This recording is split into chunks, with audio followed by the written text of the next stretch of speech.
पर लीटर की राहत लेते हुए कम से कम 1-2 रोज की राहत तो हम पा लें। इतना बीकानेर में इतना स्टॉक है क्या वहां पेट्रोल पंपों की पर कि इतने सारे व्हीकल्स को वो पेट्रोल दे सकें?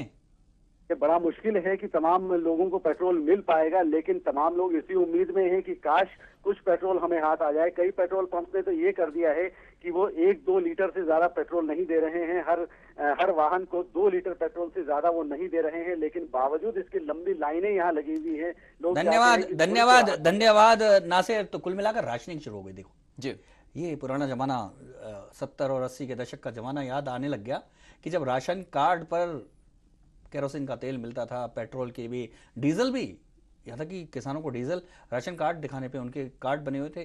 तो क्या ये वापस जो हमारी अर्थव्यवस्था पीछे की ओर धकेली जा रही है, क्या समझ में नहीं आ रहा कि वास्तव में इस देश की अर्थव्यवस्था को एक अर्थशास्त्री के होते हुए ये बुरे दौर से क्यों गुजरना पड़ रहा है? बहुत बड़ा सवाल है। और अभी हमने बीकानेर के लोगों की रिएक्शन जानी, वहां से संवाददाता से बात की। अब हम बात करते हैं भीलवाड़ा से। हमारे संवाददाता हमारे साथ फोन लाइन पर जुड़ गए हैं। लादूलाल हमारे साथ फोन लाइन पर हैं। लादूलाल, जैसे ही खबर मिली पेट्रोल की कीमत इतनी बढ़ रही है, पेट्रोल पंप के क्या हालात है वहां?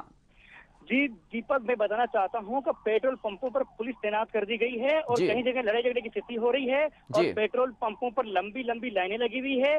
जो व्यक्ति मार्केट के अंदर सामान लेने जा रहे थे, घर पर पहुंच चुके थे, जो सरकारी कार्यालयों से घर जा रहे थे, वे सारे के सारे लौट कर पेट्रोल पंप पर पहुंच चुके हैं और जबरदस्त स्थिति बनी हुई है। जब हमने कुछ लोगों से बातचीत की है कि भाई इतनी भीड़ किस बात की है, भाई पेट्रोल पंप तो मिलेगा कि बढ़ गया है, तो उनका ये कहना था कि 7.5 रुपए पहली बार केंद्र सरकार ने बढ़ाई है। ये बहुत दरें ज्यादा है और पहले भी जो पिछले 4-5 सालों के अंदर जो दरें बढ़ी है उसके मुकाबले में ये बहुत ज्यादा हो रही है। और इससे जो केंद्र सरकार की, जो यूपीए सरकार को कटघरे में खड़ा करते हुए हर व्यक्ति कह रहा है कि ये कोई सरकार है क्या, ये कोई लुटेरों की सरकार बन गई है जो आए दिन पेट्रोल और डीजल के अलावा कोई और चीज दिखती नहीं क्या, जो हमेशा जो इसी के भाव बढ़ाए जा रहे हैं।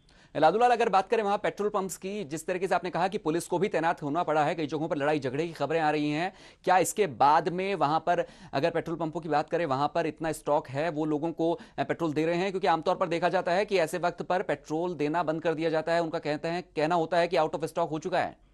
जी ये बात सही है, बंद कर दिया जाता है, लेकिन पब्लिक जितनी विजिलेंट है और क्योंकि प्रशासनिक के तौर पर भी इस बात का विशेष ध्यान रखा जाता है कि जिस दिन पेट्रोल डीजल की कीमतें दाम बढ़ने की खबर मिलती है और तो प्रशासनिक स्तर पे भी वहां पर कुछ अधिकारी भेज दिए जाते हैं। तो जब तक यहाँ पर पेट्रोल का स्टॉक है निश्चित तौर पर ये देते हैं और देते आ रहे हैं और अभी दे रहे हैं। लेकिन इसमें एक चीज ये इन्होंने की है कि कोई 10 लीटर मांग रहा है तो उसको 2 लीटर दे रहे हैं और 2-2 लीटर 1-1 लीटर करके ऐसे सबको खुश करने की कोशिश कर रहे हैं जो भी वहाँ लाइन में लगा हुआ है।